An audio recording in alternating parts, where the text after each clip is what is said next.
আসসালামু আলাইকুম বন্ধুরা, আশা করি সবাই সুস্থ আছেন। বন্ধুরা, বিশ্ব সংবাদ সিরিয়ায় 10 বছরের মার্কিন সামরিক উপস্থিতির অবসান, শেষ ঘাঁটিও ছাড়ল যুক্তরাষ্ট্র।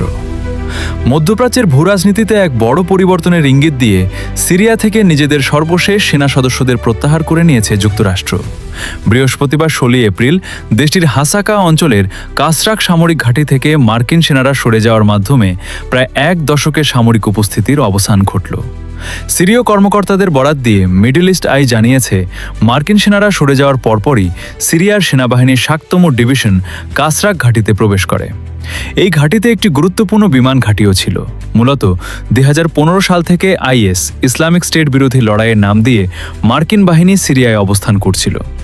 বিশ্লেষক চার্লস লিস্টার জানিয়েছেন, ইরান সমর্থিত মিলিশিয়াদের সম্ভাব্য হামলা এড়াতে অত্যন্ত সতর্কতার সাথে মার্কিন সেনা ও সামরিক সরঞ্জাম জর্ডান সীমান্ত হয়ে সরিয়ে নেওয়া হয়েছে। এই ঘাঁটিটি বর্তমানে সিরিয় ডেমোক্রেটিক ফোর্সেস এসডিএফ এবং সরকারি বাহিনীর নিয়ন্ত্রণে রয়েছে।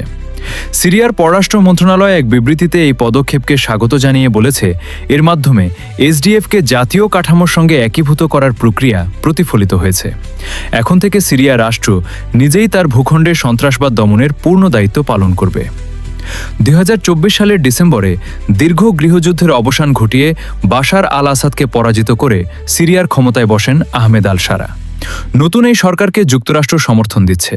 চলতি বছরের শুরুতে যুক্তরাষ্ট্রের মধ্যস্থতায় এসডিএফ এবং দামেস্ক সরকারের মধ্যে একটি চুক্তি হয়, যার ফলে কুর্দি যোদ্ধারা সিরীয় সরকারের অধীনে কাজ করতে সম্মত হয়। এই চুক্তির ফলেই মার্কিন সেনাদের জন্য সিরিয়া ত্যাগ করা সহজ হয়েছে। সিরিয়ায় এসডিএফের সাথে যুক্তরাষ্ট্রের ঘনিষ্ঠতা দীর্ঘকাল ধরে ন্যাটোর মিত্র তুরস্কের সাথে ওয়াশিংটনের সম্পর্কে টানাপোড়েন সৃষ্টি করেছিল।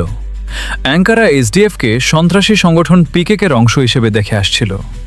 তবে সাম্প্রতিক বছরগুলোতে তুরস্ক ও পিকেকের মধ্যে শান্তি আলোচনা এবং এসডিএফের সাথে সিরীয় সরকারের সমঝোতা এই অঞ্চলের উত্তপ্ত পরিস্থিতি অনেকটাই শান্ত করেছে। ট্রাম্পের মধ্যস্থতায় 10 দিনের যুদ্ধবিরতিতে ইসরায়েল লেবানন। ট্রাম্পের মধ্যস্থতায় 10 দিনের যুদ্ধবিরতিতে ইসরায়েল লেবাননের দীর্ঘ রক্তক্ষয়ী সংঘাতের পর অবশেষে যুদ্ধবিরতিতে সম্মত হয়েছে ইসরায়েল ও লেবানন।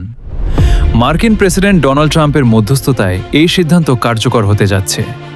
বৃহস্পতিবার 16 এপ্রিল ইস্টার্ন স্ট্যান্ডার্ড টাইম বিকেল 5টা, বাংলাদেশ সময় রাত 3টা থেকে এই যুদ্ধবিরতি কার্যকর হবে বলে নিশ্চিত করা হয়েছে।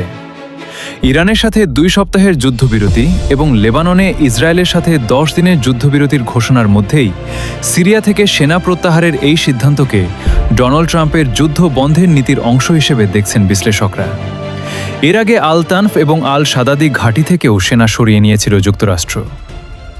বন্ধুরা, ভিডিওটি ভালো লাগলে অবশ্যই একটা লাইক তো আমি পাওনা দিলাম। বন্ধুরা, আরও এরকম ভিডিও পেতে চাইলে অবশ্যই চ্যানেলটি সাবস্ক্রাইব করে রাখুন। বন্ধুরা, আজকের মতো বিদায়। আল্লাহ হাফেজ।